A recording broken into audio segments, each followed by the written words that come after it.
Hi friends, ഈ വീഡിയോയിൽ സപ്ലയറിൻ്റെ information എങ്ങനെ ചെക്ക് ചെയ്യാം, ഒരു പർട്ടിക്കുലർ സപ്ലയറിൻ്റെ ഡീറ്റെയിൽസ് നമുക്ക് കാണണം, എങ്ങനെ പർട്ടിക്കുലർ സപ്ലയറിൻ്റെ ഡീറ്റെയിൽസ് കാണാം എന്നുള്ളതാണ് ഇന്നത്തെ വീഡിയോ. നോക്കാം എങ്ങനെയാണെന്ന്. അതിന് ഫസ്റ്റ് മാസ്റ്റർ എൻട്രിയിൽ പോവുക, supplier information, supplier option select ചെയ്യുക, ഗെറ്റ് ഡേറ്റയിൽ പോവുക. സപ്ലയർ ഇൻഫർമേഷൻ അവൈലബിൾ ആയിരിക്കും. ഏത് സപ്ലയറിൻ്റെ ഡീറ്റെയിൽസ് ആണോ കാണേണ്ടത് നമുക്ക് സെലക്ട് ചെയ്ത് കാണാം. ഇനി ഗ്രൂപ്പായിട്ട് ഓൾ സപ്ലയറിൻ്റെ ഡീറ്റെയിൽസ് ആണ് കാണേണ്ടതെന്നുണ്ടെങ്കിൽ റെക്കോർഡ്സ് ഓപ്ഷൻ സെലക്ട് ചെയ്യുക. റെക്കോർഡ്സ് ഓപ്ഷനിൽ സപ്ലയറിൻ്റെ ലിസ്റ്റ് അവൈലബിൾ ആയിരിക്കും.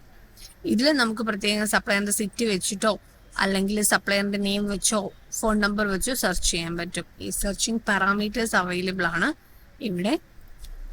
ഓക്കെ, ഇതിപ്പോൾ കുറച്ച് സപ്ലയറേ ഉള്ളതുകൊണ്ട് ഈസി ആയി കാണാൻ പറ്റും. ഒരുപാട് സപ്ലയേഴ്സ് ഉള്ളപ്പോൾ പർട്ടിക്കുലർ സപ്ലയറിൻ്റെ ഡീറ്റെയിൽസ് കാണാൻ വേണ്ടിയിട്ട് ഈ ഒരു ഓപ്ഷൻ യൂസ് ചെയ്യാം. റെക്കോർഡ്സിലാണ് ഈ ഓപ്ഷൻ അവൈലബിൾ ആയിട്ടുള്ളത്. Records supplier. Okay, thank you for watching this video. Thank you.